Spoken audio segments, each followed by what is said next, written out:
and it's the first down of the ball game for the Longhorns. For a young running back, this young man understands how to get through tackles. That tackle was dead to rights.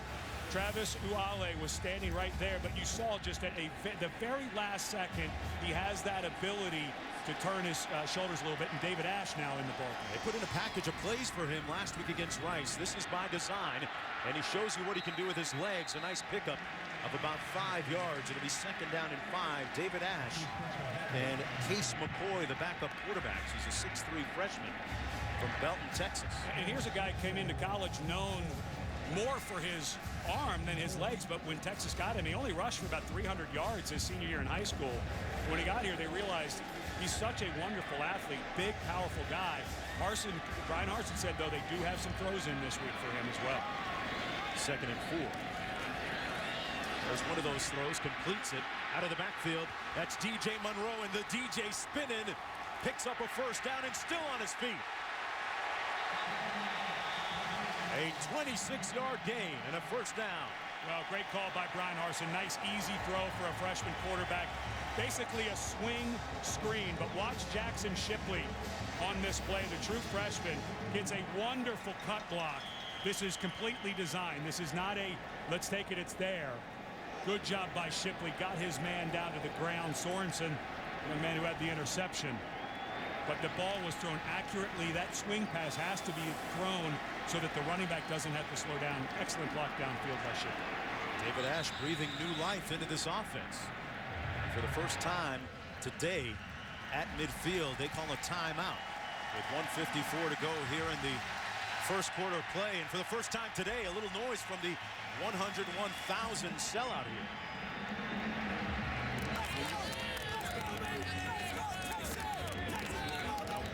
Offensively for Texas until this drive.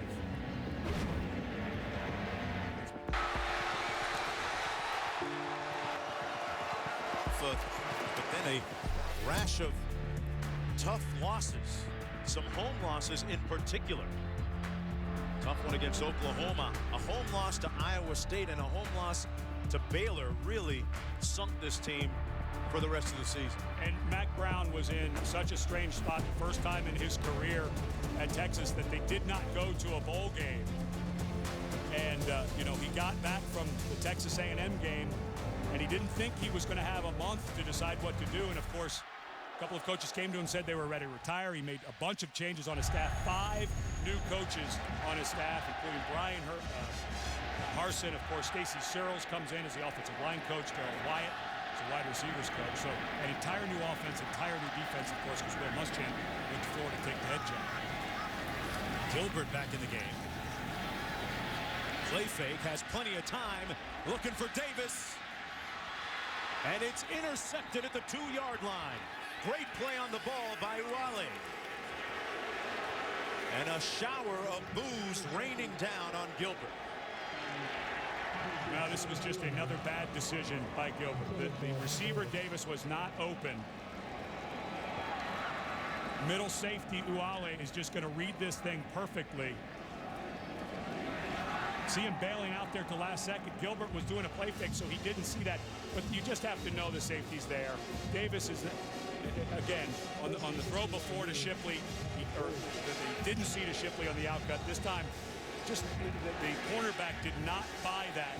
Eason, a young man who's playing a nice game, and this time it's Uale instead of his teammate Sorensen getting the pick. 1st and 10. From their own 3. Heaps hands it off to Kazadi. It's a 2nd down and about 8. Well, that was kind of odd. Jordan Hicks, Flag down on the play. sophomore linebacker, didn't know that the defense was out there. He comes running in, runs directly, and makes the tackle. He was coming off the sideline.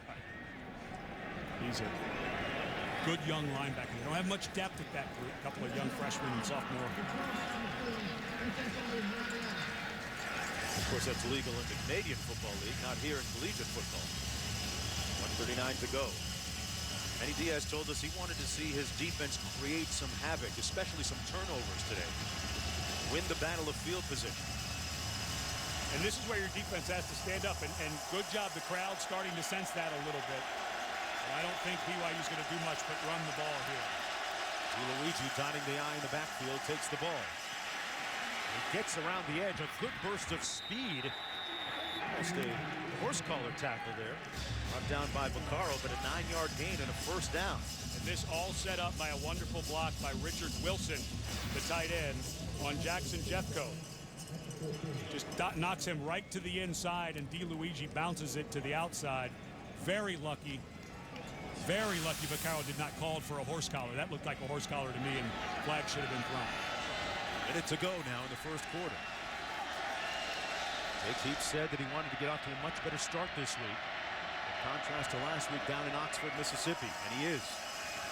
And he continues to be completing that one at the 19-yard line to Cody Hoffman. A pickup of about 6 on the play. It'll be 2nd and 4. Coverage by Bindum on the play. And Hoffman, a young man that they try to get involved early. The leading receiver last year, has good upside, but they need to get him involved. He'll start to drift a little bit if you don't get him the ball. And aren't all receivers that way? But again, this is BYU. You're usually seeing 5'10", 5'11" receivers. They have 2 6'4" guys now on the outside who can really run. Play fake. Wide open, the tight end, Holt. And he has a first down still on his feet. Out near midfield at the 48-yard line. BYU rolling after that 28-yard pickup. 2 seconds to go in the first quarter. Well, they said they were going to get Holt more involved in the passing game. That time, that was easy down the middle for the tight end. All smiles on that Cougar sideline so far. They got that Cheshire Cat grin happening right now. Back with the second quarter right after this.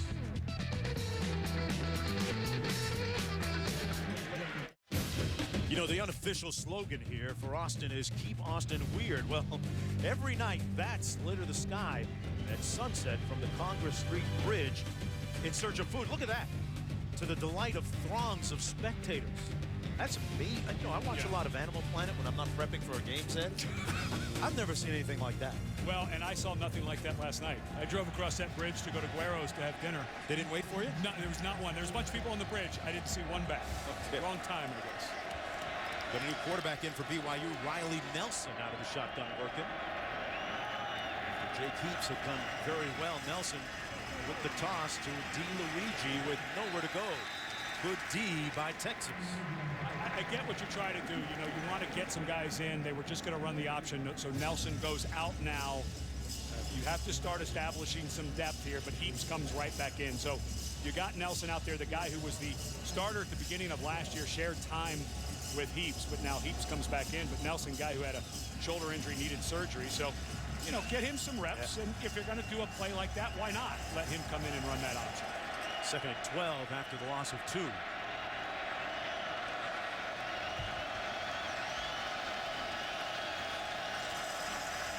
Quick drop.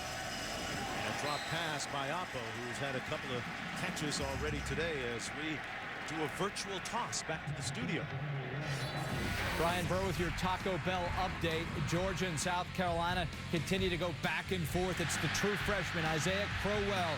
He'll soon be a household name. 16 yards for the touchdown. It's 35-31 over on ESPN. South Carolina is driving, guys.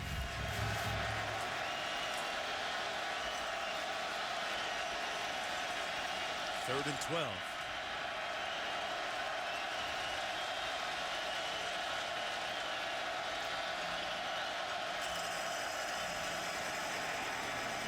Pass complete for the first down, and then some. BYU and quarterback Jake Heaps continues with the hot hand. What a great call by Brandon Doman, the offensive coordinator. It was an over-under with DeLuigi under, and then the receiver over the top. That was really nice call, good design, and the coverage shifted right at the very end, and Heaps made a nice read. Matthews with a nice catch.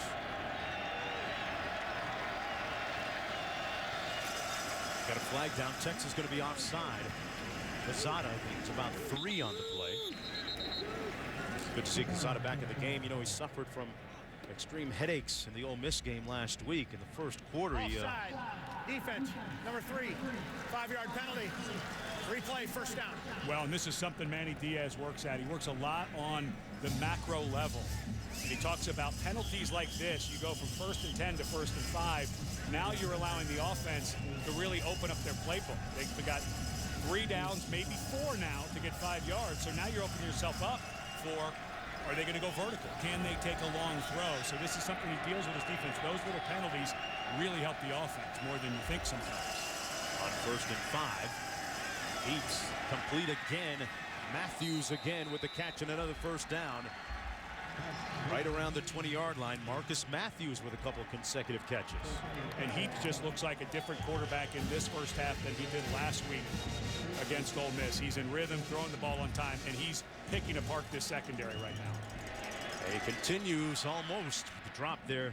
J.J. DeLuigi, what do you make of the fact that BYU speeding up the tempo a little bit here, Ed? Love it. They've got Texas on their heels. Texas lucky right now to only be down 6-0. Credit their defense. They stiffened up when they needed to, but if I'm Manny Diaz, you've got to start rotating some bigger bodies in, too, on that defensive line, or they're going to start getting worn out like they did against Rice. 10th play of the drive. Pass complete. DeLuigi with a nice move inside the 10. It'll be first down and goal for the Cougars, who continue to methodically march down the field, a pickup of 14. And DeLuigi, a guy that they move him all over the place. He is such a good receiver. Watch as he comes out of the backfield, and it's coverage by Acho. Look at that move. You can't. I think Manny Diaz is going to have to start taking some of those linebackers out and bring more defensive backs, because you're not going to cover Emmanuel Acho is just not going to be able to cover DeLuigi in space very often. First and goal.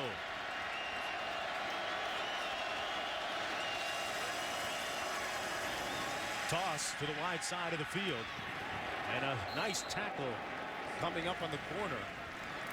Elisa was rocked that time by number 17, Josh Turner, who made the hit. A gain of about 2. It'll be second down and goal. Now this is where I think those 6'4" receivers come in. Second and goal is the perfect time for some type of double move, either fake like you're running the inside post route, breaking out to the corner, which is what Oppo scored on last week against Ole Miss, or you can think about the fade to Cody Hoffman at 6'4". The cornerbacks for Texas, all of them 6 foot or under. Hoffman is at the bottom of your screen, number 2. He's the 6'4" receiver. Into the end zone his way to Oppo, and a touchdown. Well, they had a couple of choices out there.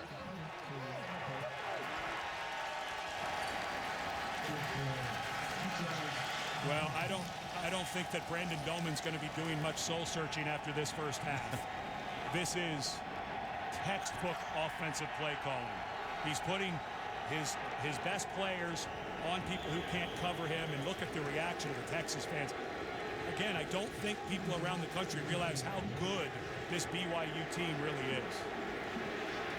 Heaps' second touchdown toss of the season. The extra point good. BYU leading 13-0. And for Oppo, his second touchdown catch this season as well. Oppo, a huge target and big results. Cougars with the lead.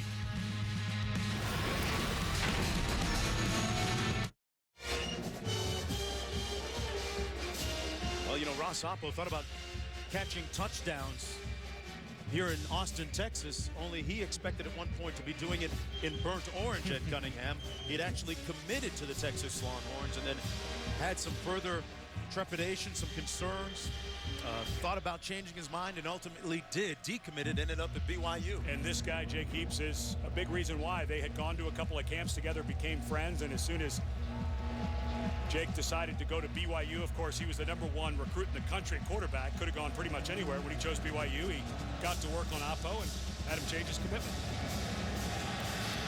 13-0, Texas in a hole. Marquise Goodwin, the track star, brought down inside the 20 at about the 15-yard line.